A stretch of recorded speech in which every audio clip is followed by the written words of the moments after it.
හයි ඔයාලා මගේ channel එකට අලුත් කෙනෙක් නම් අද first time නම් මේ වීඩියෝ එක බලන්න ඉතින් මම පුංචි හැඳින්වීමක් කරන්නම්. මගේ channel එකේ segments හතරක් තියෙනවා. pregnancy tips, motherhood lifestyle සහ beauty කියන segments හතර. ඉතින් ඒකෙදී මම කරපු Q&A session එකකදී ඔයාලා අහුවා මගේ cabin crew life එක ගැන කතා කරන්න කියලා. ඉතින් ඔන්න ඔය cabin crew life එක ගැන කතා කරන්න පටන් ගත්ත video series එකේ තුන්වෙනි වීඩියෝ එක මම හිතන්නේ මේ. ඉතින් වැදගත් topic එකක්.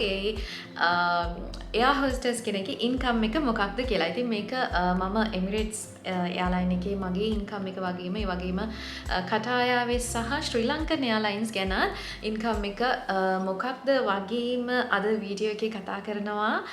වගේම ඔන්න first time මම ඔයාලට මගේ ඒ කියන්නේ මේ YouTube platform එකක එමිරේට්ස් එයාලයින් එකේ salary slip එකක් first time ඔයාලට මේ වීඩියෝ එකේදී බලා ගන්න පුළුවන්.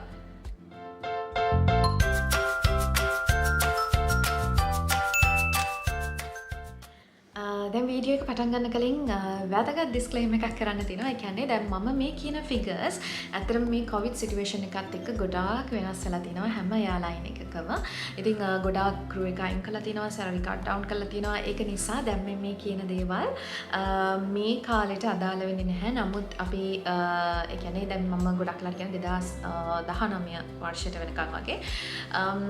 දැන් අපි බලාපොරොත්තු වෙමු මේ කොවිඩ් සිටුේෂන් එක ඉක්මනටම පහව ගිහිල්ලා අයිමත් යථා තත්ත්වයට පත් වෙන්න කියලා. රයිට්. ඉතින් මම කලින් වීඩියෝ එකේදී ඔයාලට මම කිව්වා මම ජොයින් වුණාන් පස්සේ මට ලැබිච්ච පහසුකම් මොනවද? ඒ කියන්නේ අපිට අපේ මගේ ඇපාර්ට්මන්ට් එක මොන වගේද? ඒ වගේම මට හම්බ වෙච්ච දීමනාවල් මොනවද? ඒ ගැන මම කලින් කතා කරා. දැන් සාමාන්‍යයෙන් ඔයා එයාලයින් එකට ජොයින් වුණාම ඔයාට කොච්චර එක්ස්පීරියන්ස් තිබ්බත් මම කියන්නේ එමිරේට්ස් එකේ ගොඩක් වෙලාට කටා එකෙත් එහෙමයි. ඔයාට කොච්චර එක්ස්පීරියන්ස් තිබ්බත් ඔයා මොන තරාතිරමක තිබ්බත් ඔයාට you have to start from the bottom. ඒ කියන්නේ ඔයා මුලින්ම economy class කියලා තියෙනවා. economy class එක ඊට පස්සේ business class ඊට පස්සේ first class. මේ first class එකේ ඉඳන් ඔයාට apply කරන්න පුළුවන් supervisor කෙනෙක් වෙනවද කියලා. එහෙම නැත්නම් first class එකේම ඉන්නවද කියලා. supervisor කෙනෙක් වෙනවා කියලා කියන්නේ ටිකක් responsibility එකක් වැඩි. ඉතින් responsibility එකක් ගන්න අකමැති නම් first class එකේම ඉන්න පුළුවන්. හැබැයි ෆස්ට් ක්ලාස් crew එකට වැඩිය ටිකක් වැඩිපුර සුපර්වයිසර් කෙනෙක්ට පේ කරනවා. ඉතින් සුපර්වයිසර්ට සාමාන්‍යයෙන් බිස්නස් ක්ලාස් කැබින් එක හෝ එහෙම නැත්නම් ඉකොනොමි ක්ලාස් කැබින් එක දෙකෙන් එකක් ඔයාට බාරව ලැබෙනවා. ඊට පස්සේ ඊටත් උඩින් ඉන්නවා පර්සර්. ඉතින් පර්සර් තමයි මේ අපි හැමෝම රිපෝට් කරන්නේ. ඉතින් පර්සර් තමයි කැබින් එක, ඒ කියන්නේ ස්ටාෆ් එක බාරව ඉන්නේ. ඊට උඩින් තමයි ෆ්ලයිට් ඩෙක් එක කැප්ටන් සහ ෆස්ට් ඔෆිසර් ඉන්නේ. ඉතින් පර්සර් රිපෝට් කරන්නේ ෆස්ට් ඔෆිසර්ට සහ කැප්ටන්. ඉතින් ඔන්න ඔය විදිහට තමයි හයිරාකි කියන්නේ. ඔයා සාමාන්‍යයෙන් ජොයින් වුණාම මුලින්ම ඉකොනොමි ක්ලාස් එකේ ඉඳන් තමයි පටන් ගන්න ඕනේ. ඊට පස්සේ ඔයාගේ එක්ස්පීරියන්ස් එක එහෙම නැත්නම් අපි එයාලයින් එකේ කොච්චර එයාක්‍රාෆ්ට්ස් ගන්නවද, එයාලයින් එකේ තත්ත්වය මොන වගේද, ටර්නෝවර් එක මොන වගේද, ඒ තත්ත්වය අනුව ඔයාට ප්‍රොමෝෂන් යනවා. සාමාන්‍යයෙන් අවුරුදු 2ක් අවුරුදු 3ක් ඇතුළත වගේ ඔයාට ප්‍රොමෝට් ඉස්සරහට ප්‍රොමෝෂන්ස් ගන්න පුළුවන්. තව මේකටත් ඉදිරියට ඔයාට අතන ප්‍රොමෝට් කරියර් පාත් එක හදා ගන්න පුළුවන් නම් තව සීනියර් පර්සන් කෙනෙක් වෙන්න පුළුවන්. ඊට පස්සේ ඊටත් උඩින් ඉන්නවා නම් මේ cabin crew manager කෙනෙක් යන තත්ත්වයටත් ඔයාට ඔයාගේ career path එක හදාගන්න පුළුවන්. හරි.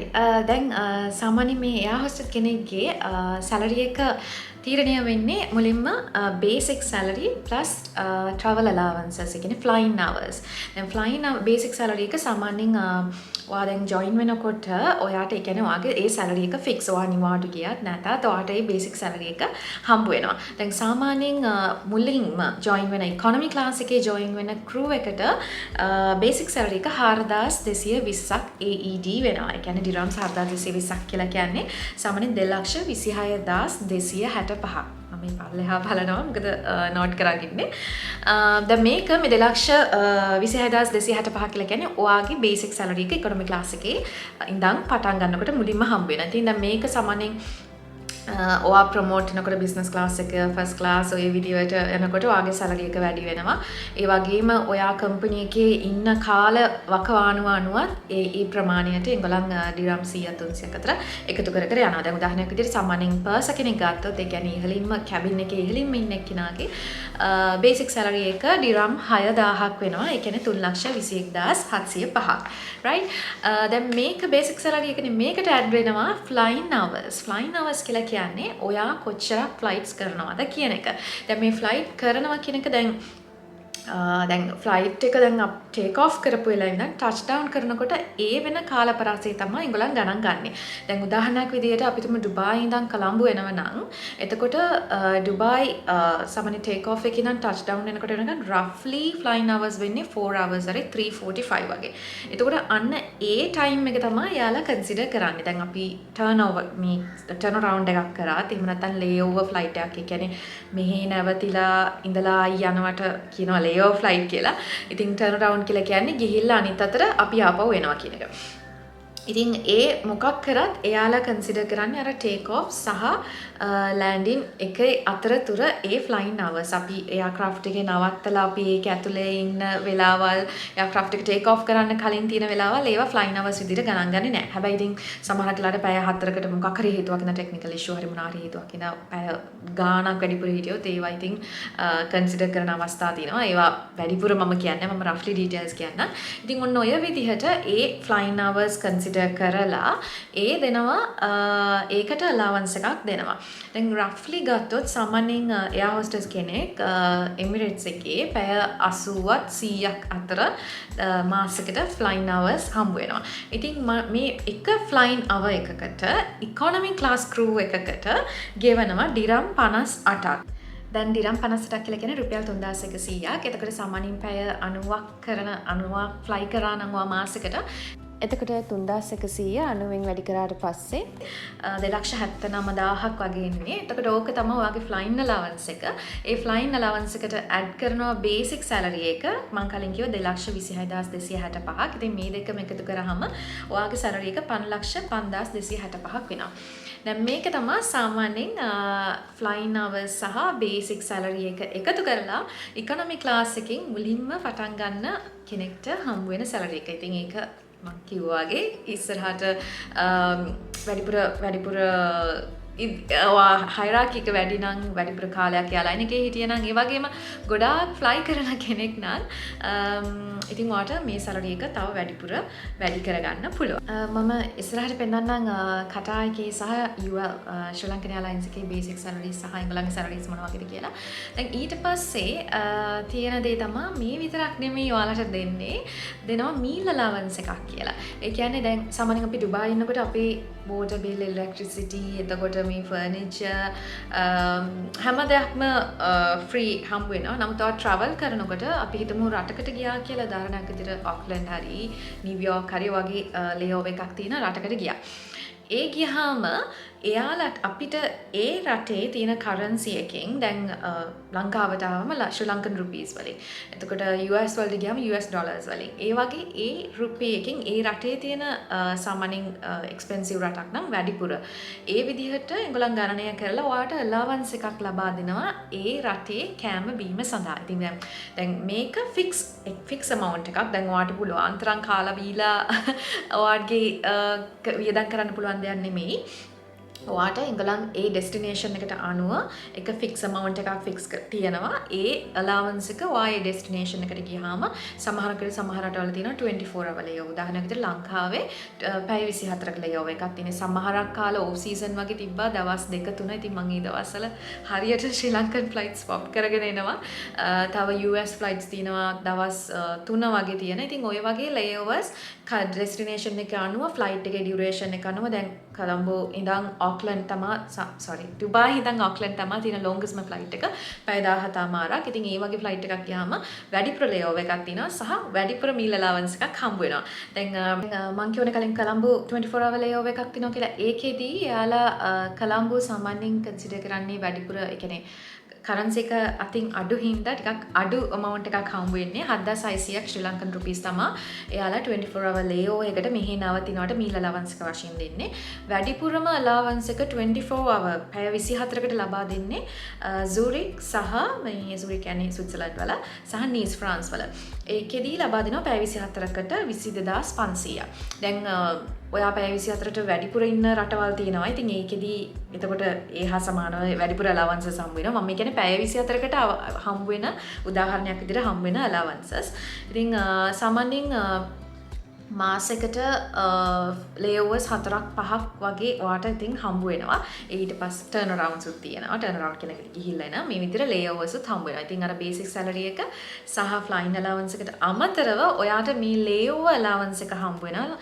හැබැයි ඒක ඔයාගේ අතට කෑෂ් විදියට එල සමනින් ඒ රටට ගියාම තමා හම්බ වෙන්නේ. දැන් මේ කටාර් එයාර්වේස් එකේ ඇත්තටම මේක මෙහෙම දෙන්නේ නැහැ. එයාලා මාසේ අන්තිම තමා සැලරි එකට ඇඩ් කරලා දෙන්නේ. රටට ගියාම ඒක කරන්සි එකක් විදියට දෙන්නේ නැහැ. ශ්‍රී ලංකන් එයාලයින්ස් එකෙත් මේ එමිරේට්ස් වගේම තමා රටට ගියාම ඒ අදාළ කරන්සි එකෙන් එයාලා අලවන්ස් එක ලබා දෙනවා.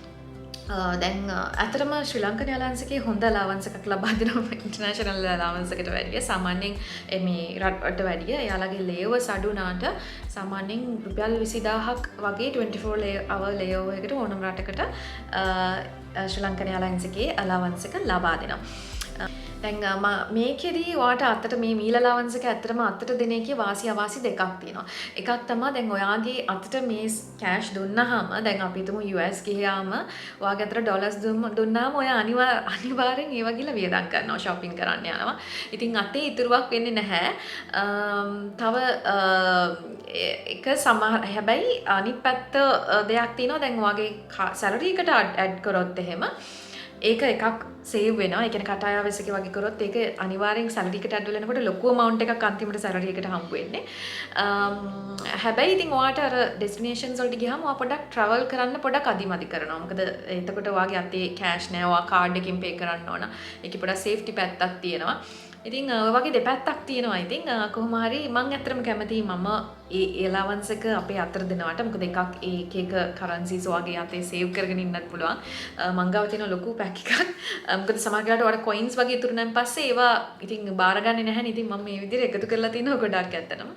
ඉතින් ඔයා හොඳට ඉතුරු කරන කෙනෙක් නම් ඉතින් මේ ඩොලර්ස් වගේ හම්බුනහම ගෙදර ඩොලර්ස් පවුන් වගේ හම්බුනහම යුරෝස් ඉතින් ඔයාට ඉතුරු කරගෙන තියන්න පුළුවන්. එහෙම නැත්නම් ට්‍රැවල් කරන්න කැමති කෙනෙක් නම් ඉතින් එළියට ගිහිල්ලා එක එක පැකේජස් තියෙනවා. ඒවා වියදම් කරන්නත් ඔයාට පුළුවන්. තව ලැබෙන දෙයක් තමයි ප්‍රොෆිට් ෂෙයා එක. ඒ කියන්නේ බෝනස් දෙනවා කියලා කියන්නේ. ඉතින් එමිරේට්ස් එකේ මෙන්න මේ දේත් ඔයාට ලබා දෙනවා.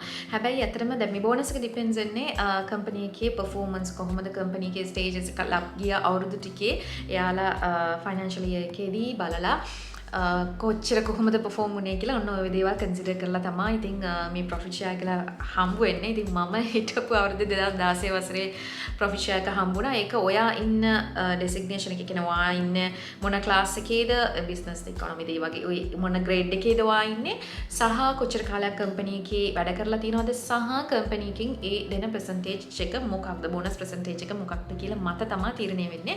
උදාහරණයක් විදිහට 2019 ප්‍රොෆිට් ෂෙයා එක බෝනස් එක හම්බුණා ලංකාවේ සල්ලි වලින් මට 2,90,000ක්. ඒ කියන්නේ ලක්ෂ 3කට වගේ කිට්ටු වෙන්න බෝනස් එක හම්බුණා. මේ වීඩියෝ එක අතරම එඩිට් කරලා ඉවරනන් පස්සේ තමයි තේරුම් ගත්තේ වීඩියෝ එකේ ලෙන්ත් එක ගොඩාක් වැඩි කියලා. ඒක හින්දා මට සිද්ධ වුණා වීඩියෝ එක කොටස් දෙකකට ක්‍රොප් කරලා අප්ලෝඩ් කරන්න. ප්ලීස් තරහ වෙන්න එපා. දැන් මේකේ ඉතිරි කොටස ඒ කියන්නේ අනිත් ශ්‍රී ලංකන් කටාර් එයාර්වේස් එකේ සැලරිස් වගේම මගේ සැලරි ස්ලිප්ස් ඒ වගේම තමයි එමිරේට්ස් එකේ අපිට දෙන අනිකුත් බෙනිෆිට්ස් ඒ කියන්නේ ට්‍රැවල් ටිකට්ස් ඔය සම්බන්ධයෙන් හැම දෙයක්ම මේ ඉතිරි කොටස විදියට මම අප්ලෝඩ් කරන්නම්.